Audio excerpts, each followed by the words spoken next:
Hello friends, आज हम पढ़ेंगे उत्तर प्रदेश शिक्षक पात्रता परीक्षा 2011 का मतलब कि यूपी टेट का प्राथमिक स्तर मतलब क्लास 1 से 5 तक का प्रीवियस ईयर के क्वेश्चन पढ़ेंगे। और ये भाग 1 है मतलब कि बाल विकास एवं शिक्षण विधि का। तो क्वेश्चन 1 देखते हैं। क्वेश्चन 1 बोल रहा है कि निम्न कक्षाओं में शिक्षण की खेल विधि आधारित है। ऑप्शन हमारे हैं, पहला है शारीरिक शिक्षा कार्यक्रम के सिद्धांत पर, दूसरा है शिक्षण की विधियों के सिद्धांत पर, तीसरा है विकास एवं वृद्धि के मनोवैज्ञानिक सिद्धांत पर, और चौथा है शिक्षण के सामाजिक सिद्धांतों पर। तो ऑप्शन कौन सा हो जाएगा? Option number C. इसका व्याख्यांश देख लेते हैं। सी कह रहा है कि निम्न मतलब कि प्राथमिक स्तर पर बालकों को शिक्षा प्रदान करने के साथ यह भी आवश्यक होता है कि उनकी शारीरिक वृद्धि एवं विकास पर ध्यान दिया जाए।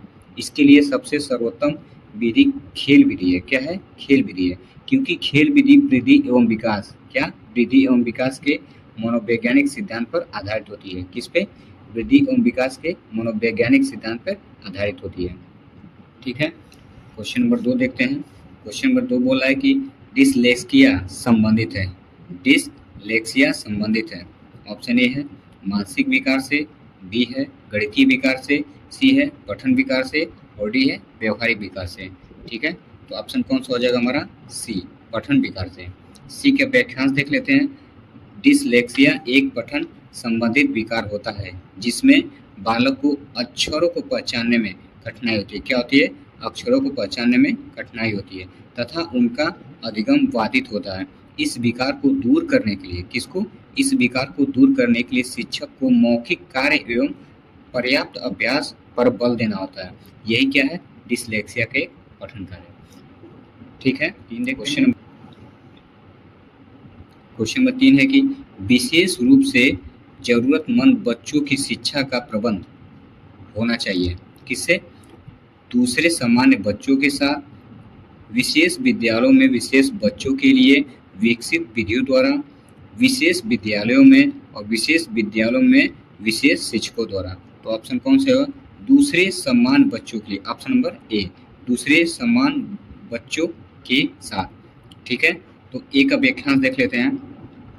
बोल रहा है कि विशेष रूप से जरूरतमंद बच्चों को सामान्य बच्चों के साथ ही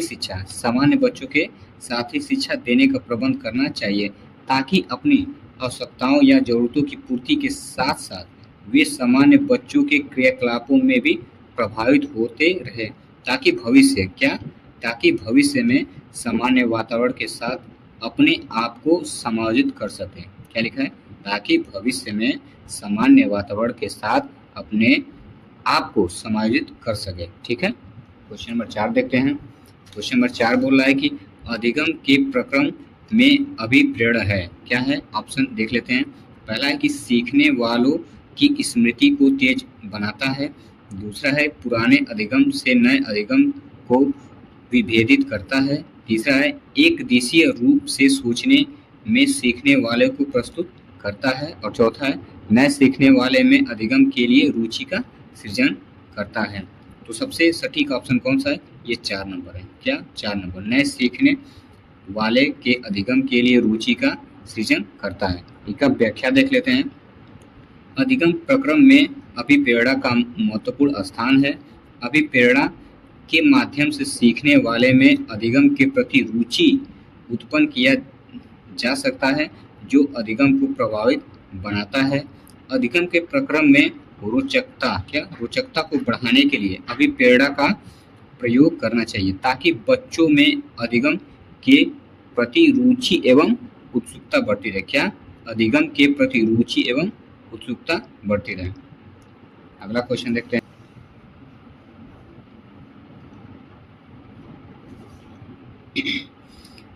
क्वेश्चन नंबर 5 है, कक्षा 5 के न्यूनतम दृष्टि वाले बच्चों को क्या क्या करना चाहिए? ऑप्शन ए है निम्न स्तर के कार्य के लिए माफ करना उचित है, दूसरा है उसके दैनिक कार्य में उसके माता पिता तथा मित्रों को सहायता करनी चाहिए, और तीसरा है कक्षा में सामान्य रूप से बर्ताव करना चाहिए एवं आईडियो सीडी के जरिए सहायता प्रदान करनी चाहिए। आगे देख लेते हैं। चौथा ऑप्शन है कक्षा में विशेष बर्ताव करना चाहिए। तो ऑप्शन कौन सा सटीक सही है? C option. सी, कक्षा में सामान्य रूप से बर्ताव करना चाहिए एवं ऑडियो सीडी के जरिए सहायता प्रदान करनी चाहिए। व्याख्यांश देख लेते हैं। कक्षा 5 मतलब कि प्राथमिक स्तर के न्यून दृष्टि वाले बच्चों को, न्यून मतलब अत्यंत जो कम देखते हैं, न्यून दृष्टि वाले बच्चों के साथ सामान्य बच्चों की तरह व्यवहार करना चाहिए तथा उनके अधिगम को बढ़ाने के लिए श्रव्य शिक्षण सामग्री का प्रयोग करना चाहिए ताकि दृष्टि क्षमता के अभाव में उनके अधिगम पर नकारात्मक प्रभाव न पड़े। ठीक है, श्रव्य शिक्षण सामग्री रहेगी तो बच्चों पर क्या होगा? नकारात्मक प्रभाव नहीं पड़ेगा। अगला क्वेश्चन देखते हैं। श्यामपट्ट को शिक्षण सामग्री के किस समूह के अंतर्गत किया जा सकता है? क्या है क्वेश्चन? श्यामपट्ट को शिक्षण सामग्री के किस समूह के अंतर्गत किया जा सकता है? ऑप्शन ए है श्रव्य साधन, ऑप्शन बी है दृश्य साधन, ऑप्शन सी है दृश्य श्रव्य साधन और डी इनमें से कोई नहीं। तो ऑप्शन कौन सा सही होगा? बी, दृश्य। दृश्य मतलब देखने का, दृश्य मतलब देखने का। व्याख्यांश देख लेते हैं। वे साधन जिनमें बालक की दृष्टि ज्ञानेंद्रिय आँख प्रेरित होती है वे दृश्य शिक्षण सामग्री कहलाते हैं। जैसे है श्यामपट्ट आँख से देखते हैं, मानचित्र ये भी आँख से देखते हैं, रेखांकित आँख से, मॉडल वो तैयार किया जाता है। ठीक है, अगला क्वेश्चन देख लेते हैं। निम्न में से कौन शिक्षण कुशलता से संबंधित है? ऑप्शन ए है श्यामपट्ट पर लिखना, ऑप्शन बी है प्रश्नों को हल करना, ऑप्शन सी है प्रश्न पूछना और डी है उपयुक्त सभी। ठीक है, पूछा है कि निम्न में से कौन सा शिक्षण कुशलता। शिक्षण कुशलता मतलब सीखने की शैली। श्यामपट्ट से भी सीख सकते हैं, प्रश्नों को हल करके भी सीख सकते हैं, प्रश्न पूछकर भी सीख सकते हैं। इसका मतलब ऑप्शन कौन सा सही होगा? Option number D. डी क्या बोल रहा है? शिक्षण कार्य को प्रभावी बनाने के लिए आवश्यक है कि शिक्षक की सभी कौशल में कुशल हो। शिक्षण कौशल निम्न है, जैसे श्यामपट्ट कौशल, प्रश्न कौशल, स्पष्टीकरण और प्रतिपुष्टिकरण। ठीक है, अगला क्वेश्चन देख लेते हैं। कक्षा में जो विद्यार्थी प्रश्न पूछते हैं उन्हें क्या बोलते हैं? ठीक है, ऑप्शन ए है कक्षा के बाद शिक्षक से मिलने की सलाह दी जाए, कक्षा चर्चा में भाग लेने के लिए प्रोत्साहित किया जाना चाहिए, और सी है लगातार प्रश्न पूछने के लिए प्रोत्साहित करना चाहिए और स्वतंत्र रूप से उत्तर ढूंढने के लिए प्रोत्साहित करना चाहिए। इस क्वेश्चन का ऑप्शन देख रहे तो सारे ऑप्शन क्या है? क्लोज है, लेकिन इनमें से कोई एक छांटना है। तो ऑप्शन कौन सा सही है? सी। सी ऑप्शन सही है। सी की व्याख्या देख लेते हैं कि कक्षा शिक्षण के दौरान विद्यार्थी को प्रश्न पूछने पर उसकी उत्सुकता को शांत करने के लिए शिक्षक को उसकी समस्याओं का समाधान करना चाहिए। यदि आप क्लास में प्रश्न पूछते हैं तो शिक्षक क्या करेगा? आपको उस प्रश्न का उत्तर देगा, जिससे आपको क्या होगा? आपको शांति प्राप्त होगी। किसके लिए? क्वेश्चन के लिए। फिर वही आगे बोल रहा है, तथा साथ छात्र को विषय वस्तु संबंधित सार्थक प्रश्न पूछने को प्रोत्साहित करना चाहिए ताकि विषय से संबंधित शिक्षण में उनकी रुचि बनी रहे तथा अधिगम बिना अवरोध के सतत रूप से चलता रहे। अगर ऐसा आप करते हैं तो क्या होगा?